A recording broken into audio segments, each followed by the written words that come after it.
रामचन्द्राय जनकराजजामनोहराय मामकाभीष्टदाय महितमङ्गलम्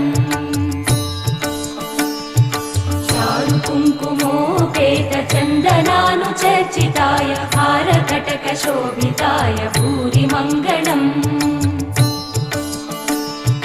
विमलरूपाय विविधवेदान्तवेद्याय सुजनचित्तकामिताय सुभगमङ्गलम्